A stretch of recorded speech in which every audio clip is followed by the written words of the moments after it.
Welcome back, everyone, to another episode of the Draw Control Podcast. On today's episode, I am joined by incoming sophomore on the Stanford women's lacrosse team, Peep Williams. Peep was the captain of the girls' lacrosse and tennis teams at Seton Catholic, New York. She was also on the state selection number 4 girls tennis singles champion. She broke the girls' lacrosse record for goals scored and draw controls won. She was named to the All-Star USA Today team in 2022 and was the MVP of the Under Armour Senior All American Girls Lacrosse game as well. Pete, thank you so much for coming on the podcast, and how's everything going? Awesome. Thank you so much for having me. I'm so excited to be here. All those things about me are basically in my past, so I'm just excited to start a new year at Stanford and to start something new at Stanford, and I'm just getting really excited for it. Well, how's your summer been going so far? And did you do anything interesting, whether it was lacrosse related or not? Yeah, so I actually interned for Fellowship of Christian Athletes in Maryland. So I got to coach the young girls, 2028s. I had a team with one other intern, and it was a super awesome experience. I was just able to just get to know young girls, teach them about Jesus actually, and as they were playing. So FCA is an amazing institution. It's the coolest thing I've ever been a part of. I went to one of their like nationwide camps when I was little in 2017, and then getting to be an intern this summer was just so incredible. I learned so much about God. I learned so much about my own faith, and I also got to spread it to so many other people. So we actually got to travel to Vail, Colorado too, where we were able to coach our team, and it was amazing just seeing like the beautiful creation in the mountains in Vale. There's literally nothing like it. It was so beautiful. We got to hike a 14er actually, which was probably the coolest part of my summer. I didn't really expect that. No one really told us that we were going to be doing that, but we ended up doing it, and it was 4 girl interns and 4 boy interns, all college lacrosse players, all believers. So it was like the coolest thing ever to be a part of, and just the way that kind of my summer was shaped. Now I still have 1 month here at home before I go off to Stanford, so it was a perfect combination of growing in my faith, learning more, all that I can, and then also pouring out into other people, and then coming home and having a little bit of rest right before I go back to California. So I'm really grateful as to how the whole summer shaped up. Yeah, that sounds awesome.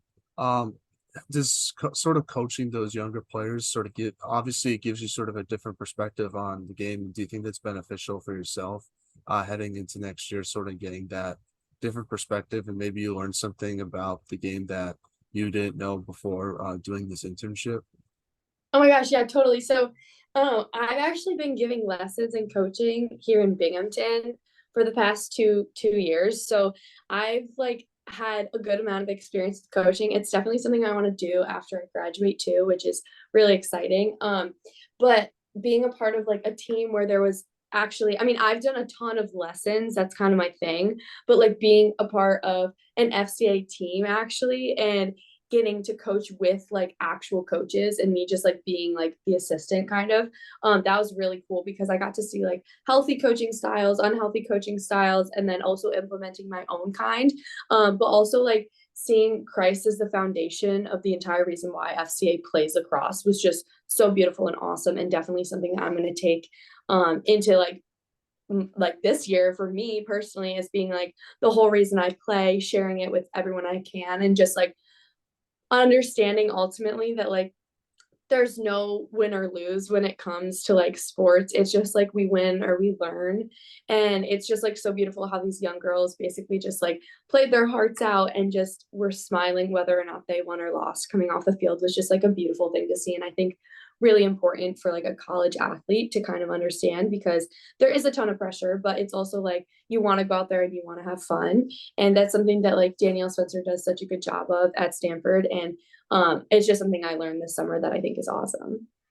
So, like you mentioned, you're heading back to schools in a month from now. So how excited are you for fall ball to begin? And have you had the chance to sort of meet any of the new freshmen on your team?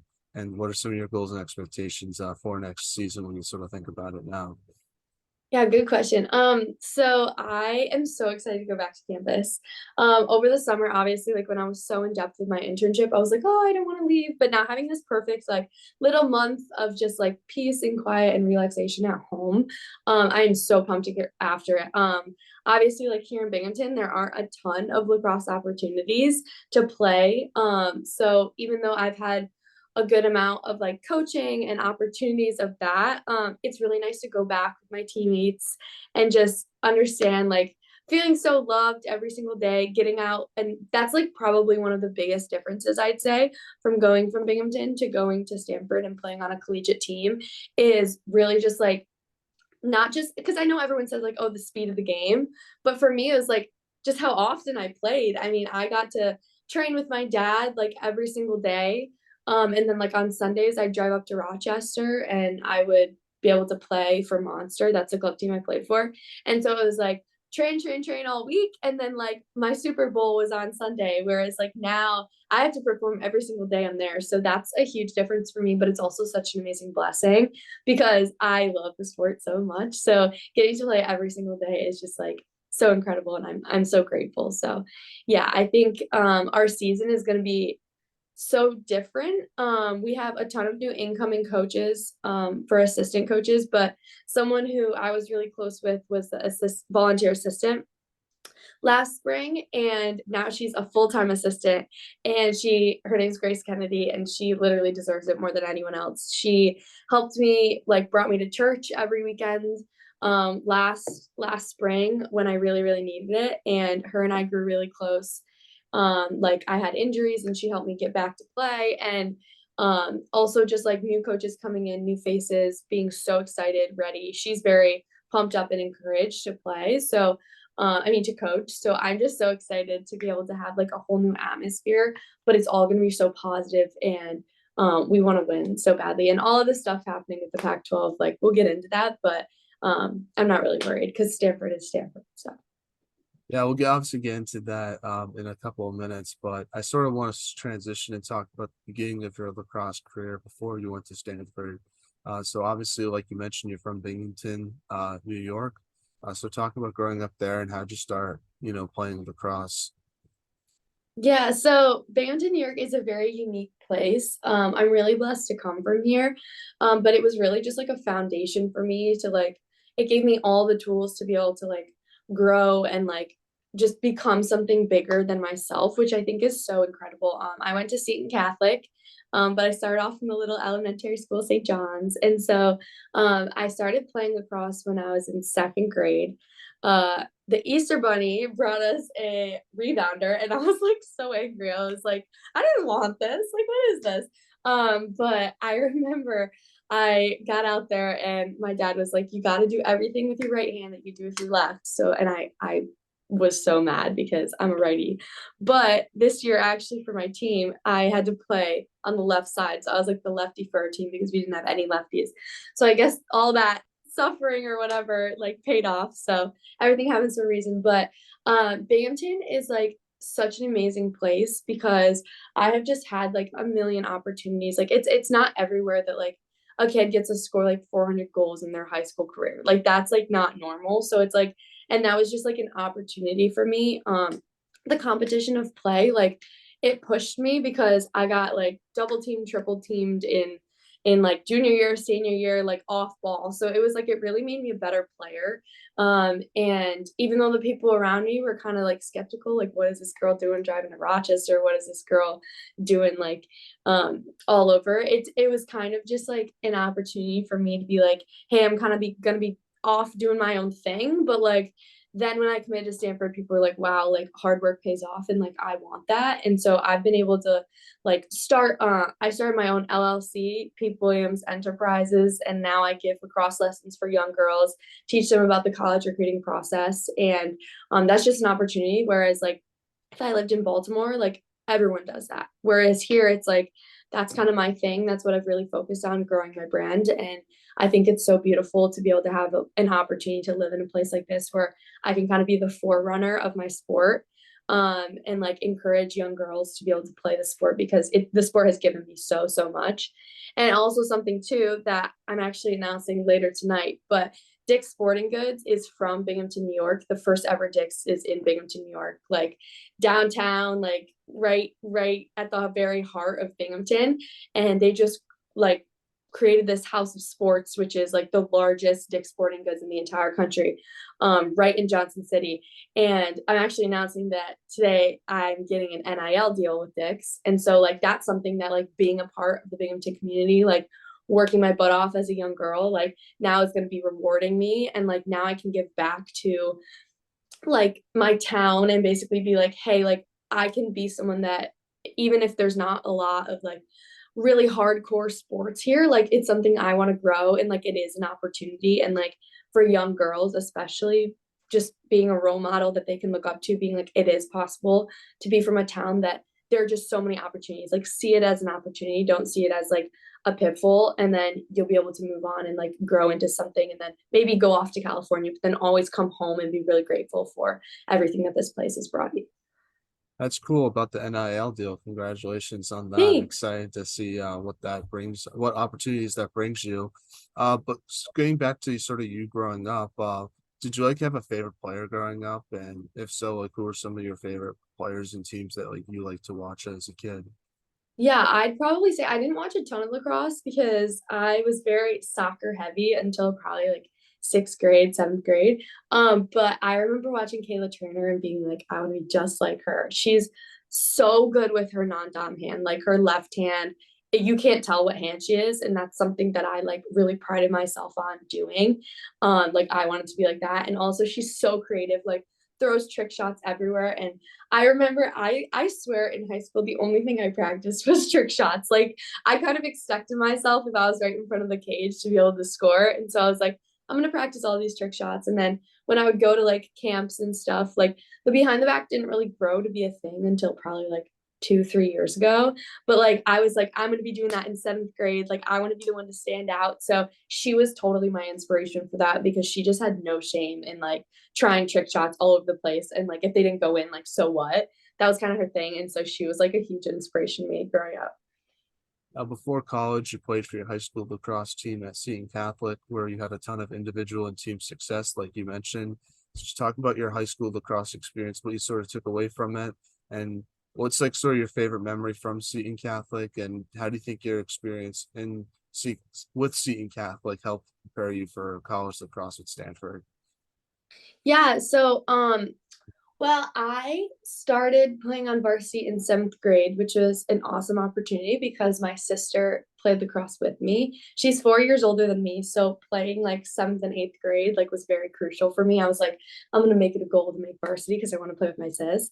And so it was awesome just being able to be on a team with her. That's definitely like, we had never won in the entire history of Seton Catholic. Like we had never won sectionals before. And my sister's senior year and my eighth grade year, we were down by 2 with a minute left. And we ended up coming back and winning sectionals. And it was like the greatest feeling in the entire world, like so much pride for my school. I was so excited. Just doing it with her was like the coolest thing ever. She doesn't play lacrosse now.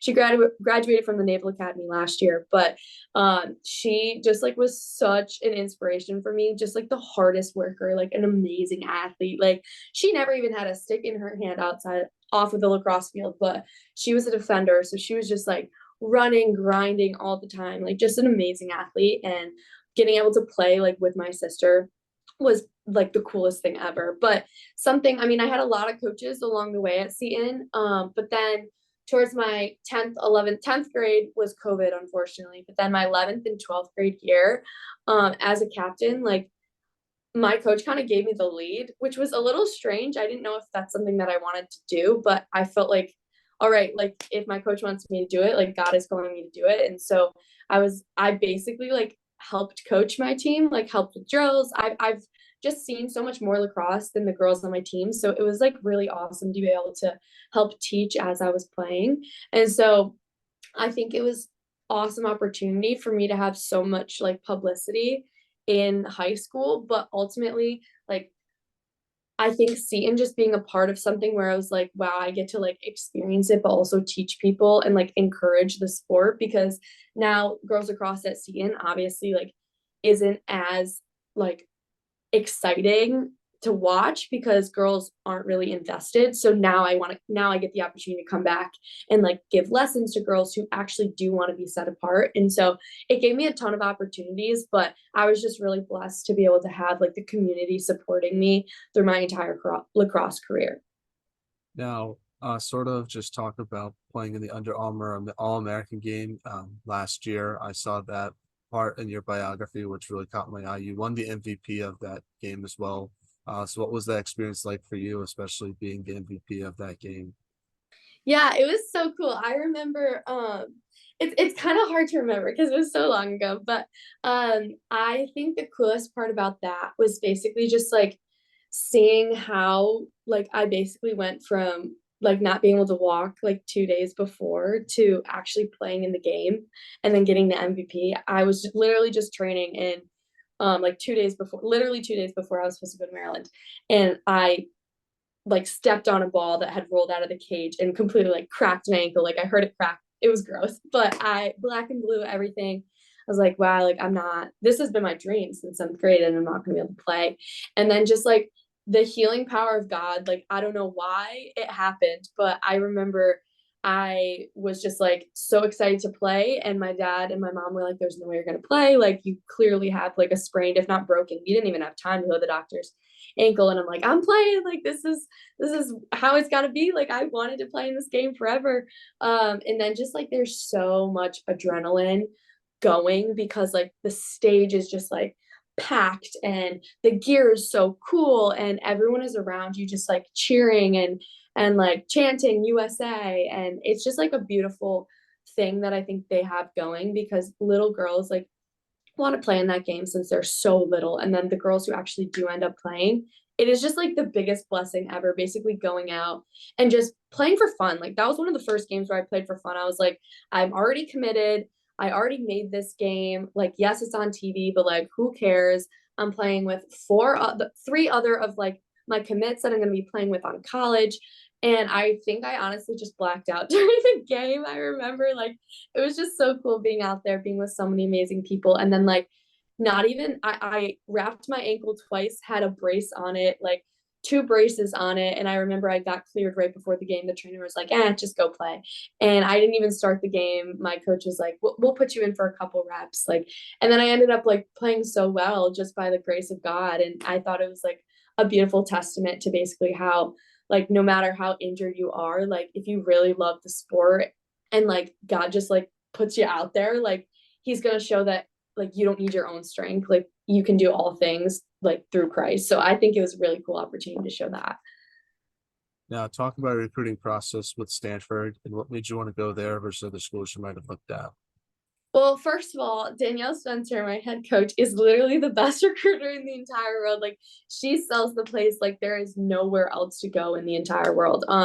Unfortunately, I didn't even go on any visits before because it was COVID. So I had a Zoom call just like this I'm having with you with coach. But she had like the greatest slideshow. I don't even know how to say like a great slideshow, but whatever you're thinking, it was better. It just like sold the school so much, but also like Stanford sells itself. Like I look back on the other schools that I was looking at and just nothing compares to Stanford. Like Stanford is literally the hardest school in the entire country to get into. And I just was like, if I have an opportunity to try and get into the school, like I gotta take it. Um, the lacrosse obviously like is almost all East Coast girls on the West Coast. So we get to live the California lifestyle. It's not all surfing and partying, but it's definitely a lot of studying and playing lacrosse. That's pretty much all we do. But the campus is absolutely stunning, and the facilities are beautiful. The way that they treat their athletes are amazing. And so I basically was just like, hey, my coach is from Rochester, New York. I'll feel like a little home away from home. And I just remember being like, I can't say no to something this amazing. And it was the greatest yes of my entire life. I would never even dream of transferring. I think it's like the most beautiful, wonderful place that is just so much bigger than myself. Like I am literally starstruck. Like I fangirl over my school every day I wake up. You wake up and you look outside your room and there are literally palm trees and people who surrounding you who love you, who are so smart, like brilliant. You are pushed to your absolute greatest potential. And I just think it's the best thing going. And I'm so lucky to be there. Now, as a freshman, like what would do you think was like the biggest adjustment you had to make to college lacrosse? Obviously, was it the speed of the game, physicality, or was it something more off the field since you go to a really good school? Was it sort of just balancing both lacrosse and academics? Just talk about what you think was the biggest adjustment you had to make. Mhm. Yeah, I think I mentioned earlier that just like a huge adjustment coming from Binghamton was that I play every single day now. Like I go out and compete against amazing athletes, like who are also brilliant students. So I just have so much respect for every single girl that's on my team because anytime like, oh, someone's a little ditzy or says something a little like whatever, you're like, okay, but I respect them so much. They literally got into Stanford. Like Stanford is different than the Ivy League. Stanford is different than like any school that like can get you in if they have another student who has a much higher GPA or higher SAT score. Like Stanford, everyone has to be in this range or like you can't get in. And so like just recognizing that like every single girl somehow had something so unique about them and was just brilliant in the classroom. So I think that's really cool. So just like constant motivators all around me in the classroom, but then also like every single day I got to perform, like whether it is in practice, whether it is like in conditioning or lifting, like there is no time off. Like at home in Binghamton, it was very much like, okay, all individual work. And then like I challenge myself or I test myself once a week up in Rochester. Now it's like every single day. And I think like being 5'10", like I can compete with the physicality and like stick skills are something that I pride myself on. But I think it's just like and the speed of the game too. Like I played for Monster, so that we were like the number one lacrosse club team in the country. So like I've been competing with all of those things for so long, but it's just the constant like every single day you got to be ready to perform. And I love it because it's like it's an opportunity and it's awesome and I'm glad that the coaches thought that I was capable enough to be able to compete with that, but it's a challenge and I think it's a challenge that's like really awesome. Now, you scored your first ever goal against Oregon this past season. So just talk about that goal and sort of what it meant to you. I remember when I scored it, I kind of like it took me a second because my brain moves so fast on the lacrosse field. But like I also because my brain moves so quickly, like I see the plays very slowly, which is like awesome. But I remember I scored it and I was like, I almost never shoot low, but in games, like it was so wide open low. I was playing against a super tall goalie. And so I was like, all right, like I guess I'll just put it low.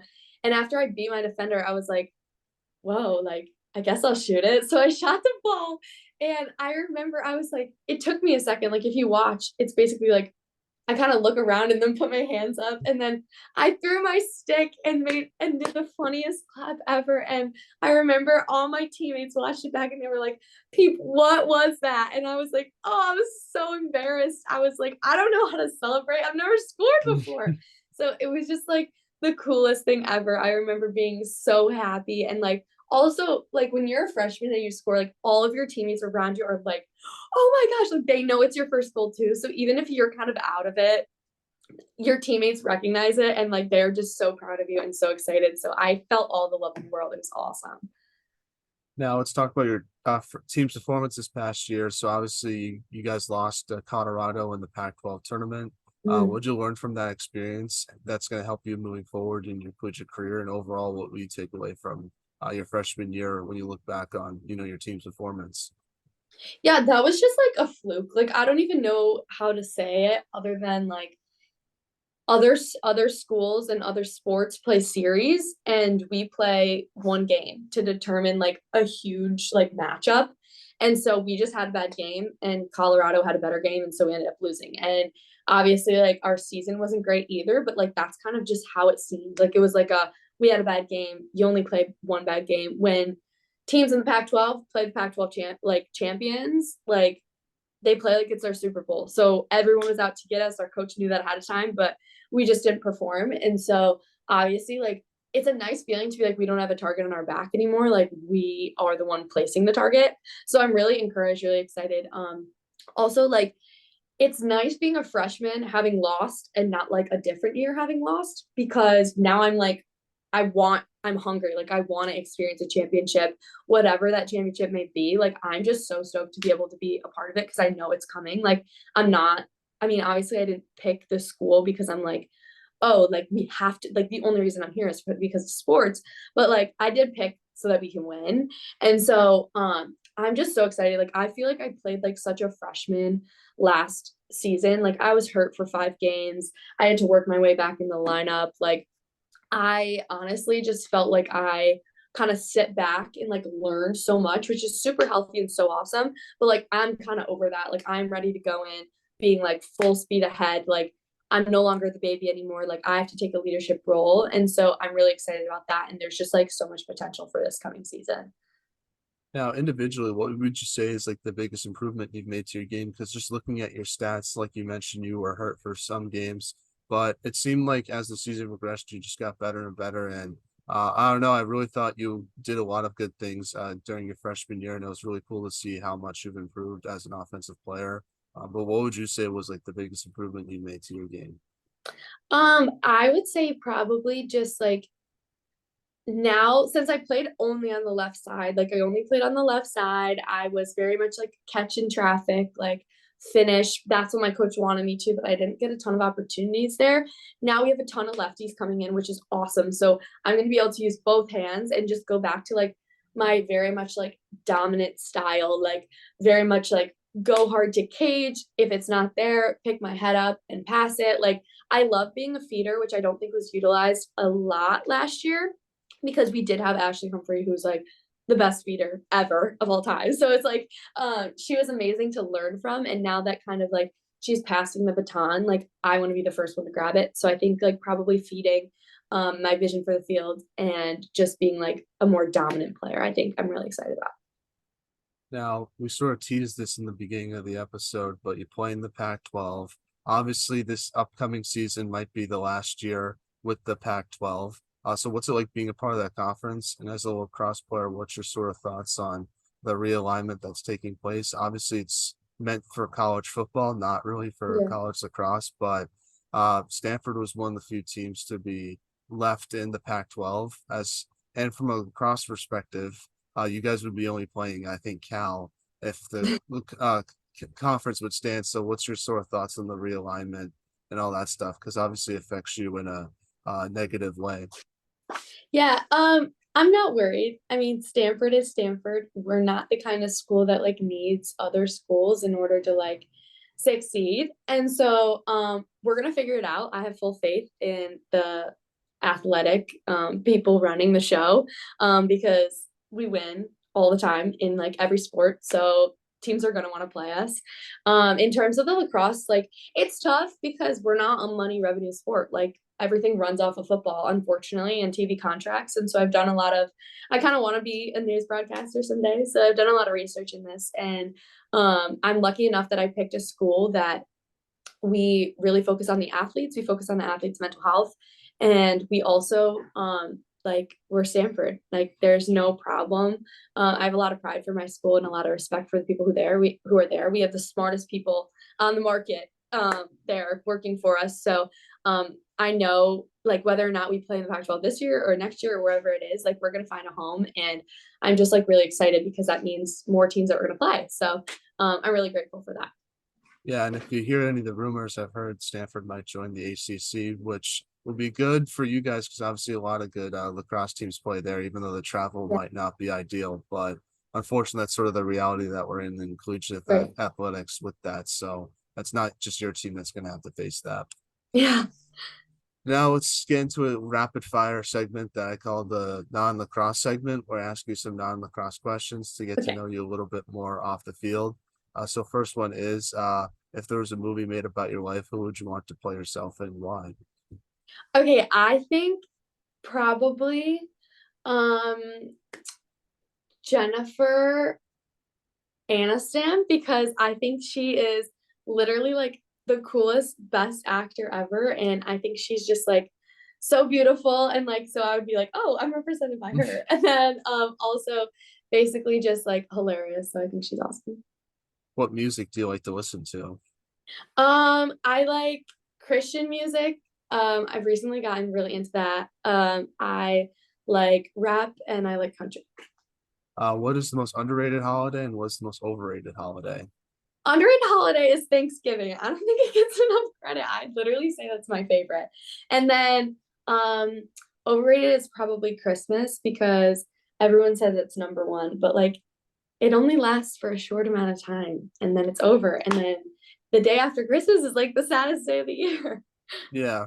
I think Christmas is my favorite one, honestly. I think I would say it's properly rated because you have that whole month to sort of prepare for and all the songs and stuff. It's like its own Okay, thing where true. I feel like other holidays, it's just like it's that day and that's it. Or Christmas, it's its own like It a is a whole whole thing. month. Yeah, the season of Christmas is awesome, but like what about like the 26th? Isn't it so sad? Um, Not really. I think it's when New Year's comes around is when it starts getting sad because that's Okay, when you true. have to head back to school and stuff, and that's when it really feels like over. But I think I think once New Year's comes around, that's sort of when it starts to become sad. That's why it's one of my least favorite holidays because you're just waiting for a clock and it's just like once it's over, it's over. So True. That's such a good one. Okay, touche, you win. now, who has the best style on the team off the field? I'm gonna say it's you, Peep. I love the necklace. So, but besides Thank yourself, who you. would you say has the best style on the team? I'd probably say Riley Bouvier. She just always like looks put together. I've never seen her, honestly. I don't even think she has like I don't even think I've ever seen her wear sweatpants. Like the girl is always fashion. Um and I have a lot of good styles on our team. Being at Stanford, it's like very fashion forward. Um school. And so we have some seniors that just graduated who have the best style, but I guess I'm gonna have to pass the baton to Rye. Now, what's the most interesting thing you've read or seen this week? Um, Probably all of the news about the Pac-12. Hmm. Yeah, I think that's pretty crazy. I know it seems some people are excited about it, but I don't know. I kind of list the four conferences. I'm a big UConn guy, so I was hoping that Mm. maybe we would get into one of those Power Five conferences, but unfortunately, that's not doesn't look like it's gonna happen, which is disappointing. So, but Yeah. I don't know. I'm a big college football fan. I like the sport a lot, but I think there's some tradition that's gonna be lost with all this realignment that's taking place. I think so too. It's also tough with just the fact that I was like, I'm gonna go out to school in California. Like that's I'm gonna do it. But now it's like, oh, so now I'm gonna come back to the East Coast for every single game is Yeah. kind of scary to be honest, especially because the reason that Stanford didn't jump ship so soon is because like academically, like the kids have to be in school in order to Yeah. succeed. Like our Yeah. classes are too hard to be able to be gone all season long. So obviously we'll have to take that into consideration when they choose. My guess is it's probably like 2 weeks on the road and then 2 weeks at home or something like that. Mm, Just so you that'd like be so have that fun. time to like, Yeah, prepare for those road games. That's gonna be a fun experience, to say I the know. least. I'd say my most interesting thing I saw was probably just the Johnny Manziel documentary. I think it's pretty crazy. Sort of the Oh God. lifestyle he lived and how he became like super famous at such a young age. And obviously it led to his sort of downfall in the NFL, but I just thought it was an interesting watch and obviously I hope he's clean now. I don't know if he is or not, but it was just Yeah. sort of interesting thing to watch because I just would never be able to have that lifestyle and be successful on the field. Yeah. Oh my gosh. I remember watching him growing up and I love college football. So I'm totally gonna have to watch that. Thank you. Yeah, it's on Netflix. It's really Okay. good. So, but getting back to some lacrosse questions now before we end this interview, what should be done to grow women's lacrosse from your perspective? Okay. I know it's not gonna happen, but I'm a big advocate for the six instead of seven in the offensive and defensive end, 6v6. I think it's I played for that when I played on U18 select for USA. And there was just so much more room. Like it was a much better experience. And I know it's hard with running more kids, having less people on a roster, all of that, but I think someday it will evolve to that. And I think it's a lot smarter. Well, Peep, do you have any shouts you want to give to your teammates, family members, or friends? And who should we have on the podcast next? I think I already gave her a shout out because I love her style. But my roommate Riley Bouvier, I think she would be an awesome person to put on this podcast. She's very well spoken and my best friend. So I love her and I hope to see her on here. Well, Peep, I just want to say thank you so much for coming on. I really appreciate your time. It means so much to myself. I think you're a great lacrosse player, but I also think you're an even better person. And I just want to let you know that. And I'm so excited to see you play next season. And I wish you nothing but the best with that. But thanks so much for coming on. I really enjoyed hearing your perspective and sort of your story from your career. It was awesome to listen to. I know other people will enjoy it as well. Oh, that was so kind. I really appreciate it. Thank you so much for having me. And I can't wait for this season. Stanford's gonna kill it. And God bless everyone.